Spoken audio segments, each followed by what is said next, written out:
আসসালামু আলাইকুম সবাইকে। কেমন আছেন? আজকে আপনাদের সাথে আমি একটা ভ্লগ শেয়ার করব। আমার বেসিক্যালি গ্রামের ঈদের ভ্লগ। ঈদের একদিন পরে আমার কাজিনরা ডিসিশন নিল যে আমরা আশেপাশে কোথাও একটা ঘুরতে যাই। ঘুরতে ওরা দেখলাম আমাকে এই ব্রিজটা দেখাতে নিয়ে আসছে। আমি তো ভাবলাম এখন কি আমাকে দিয়ে টিকটকও করাবে নাকি? আশেপাশে দেখি সবাই সেলফি আর টিকটক করতেছে। Jokes apart. সো এটার পাশে একটা মেলা হচ্ছিল বেসিক্যালি ডাকাতিয়া নদীর দুপাশে। আমরা এখানে মেলাটায় ঢুকলাম। ঢুকতে বেশ ভালোই লাগছিল। সবাই ঈদের একদিন পরে যে যার ফ্যামিলি নিয়ে সুন্দর, সুন্দর জামাকাপড় পরে সবাই মিলে আসছিল। এখানে একপাশে নাগরদোলা ছিল। তারপর সবাই এখানে রিসোর্টের মতো ছবি তুলছিল। আমাদের গ্রামে এখন পর্যন্ত আসলে খুব একটা ফ্যামিলি নিয়ে ঘোরার মতো জায়গা এখন পর্যন্ত ক্রিয়েট হয়নি।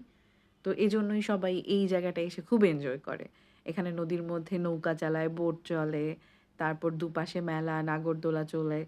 তো সেই জিনিসগুলো আসলে বেশ উপভোগ্য। এখানে একটা ছোট্ট রেস্টুরেন্টের সামনে দেখলাম এখানে একটা অ্যামিউজমেন্ট পার্কের মতো। তো বাচ্চারা কি সুন্দর অনেক মজা করছিল। আমি তো হুট করে দেখে ভাবলাম আমি ঢাকা এয়ারপোর্টে চলে আসলাম কিনা। তারপর আমার কাজিন এই ট্রেনটায় উঠতে চাইলো, আমিও ওকে নিয়ে উঠলাম। এখানে কি সুন্দর ধান ক্ষেতের দুপাশে আসলে রিং, রিং করে এই ট্রেনটা ঘুরতেছিল। That was quite fun. যেটা আসলে আমরা ঢাকায় খুব একটা কখনো উঠি না। বাট এখানে এটা অনেক ভালোই লাগছিল। একপাশে দেখি একটা বাচ্চা বেলুন কিনছে, ওর হাঁসের বেলুনটা উড়ে চলে যাচ্ছিল। বাট এটা খুব সিনিক একটা বিউটি ছিল। একপাশে চাঁদ, আরেকপাশে হাঁস উঠতেছে। তাই না? এরপর সন্ধ্যা হয়ে গেল। কি সুন্দর একটা চাঁদ উঠেছিল আকাশে। কিন্তু চাঁদ তো আসলে কখনো ফোনের ক্যামেরায় সুন্দরভাবে ক্যাপচার হয় না।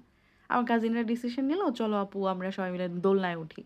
এটা অ্যাকচুয়ালি ফান ছিল। অ্যাকচুয়ালি কি বলে? এই রাতের বেলার দোলনা, আকাশে চাঁদ, কি সুন্দর বাতাস ছিল। তো সব মিলে আমরা বেশ সবাই এনজয় করেছি ব্যাপারটা। ঘুরতে আমাদের ক্ষুধা লেগে গেল। তখন আমরা সেটার অপোজিটে এখানে রিভার ভিউ ক্যাফে নামে একটা সুন্দর ক্যাফে আছে। এটা বেশ বড় একটা জায়গা নিয়ে তৈরি। একটু পাহাড়ের মতো উঁচু নদীর পাশে। আমরা সেখানে খাওয়া-দাওয়া করলাম, সবাই ছবি তুললো, ঘুরলাম। বেশ একটা সুন্দর একটা জায়গা ফ্যামিলি নিয়ে ঘোরার মতো। এখানে আমরা খাওয়া-দাওয়া শেষে আমরা কিছুক্ষণ রেস্ট নিয়েছিলাম। আসলে আমি তো ফুড ব্লগার নই, তাই আসলে ভিডিও করা হয়নি। তারপর আবার আমরা সেই অপোজিটে আরেকটা মেলায় চলে আসলাম। এখানে এই ভাই দেখলাম এই পাঞ্চিং মেশিনে অনেকক্ষণ ধরে বেশ কসরত করলেন। আমি তো ওয়েট করছিলাম উনি পাঞ্চ করবেন, বাট উনি এন্ডে আসলে গিভ আপ করেছেন।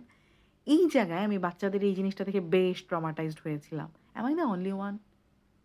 কিছু বাচ্চারা এই জাম্পিং রিং এ লাফাচ্ছিল। তারপর আমার কাজিন আমরা সবাই মিলে এখানে টুকটাক জিনিসগুলো দেখছিলাম। এগুলো আসলে আমরা সবসময় ঢাকায় দেখি। তারপরেও গ্রামে গেলে একটু অন্যরকম ভালো লাগাই কাজ করে। এছাড়াও এখানে বেশ সুন্দর, সুন্দর মাটির জিনিসপত্র, বাচ্চাদের খেলনা, ঘর সাজানোর জিনিসপত্র পাওয়া যাচ্ছিল।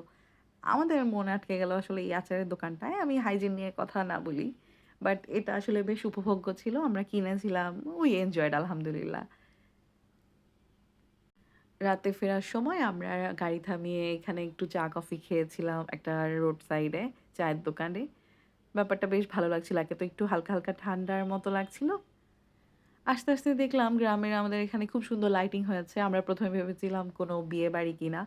পরে শুনলাম গ্রামে ওয়াজ মাহফিলের জন্য। তো এই ছিল আমাদের গ্রামের ছোট্ট একটা ভ্লগ আমাদের ঘুরতে যাওয়ার। দেখা হবে অন্য কোনো ভ্লগে। By, by.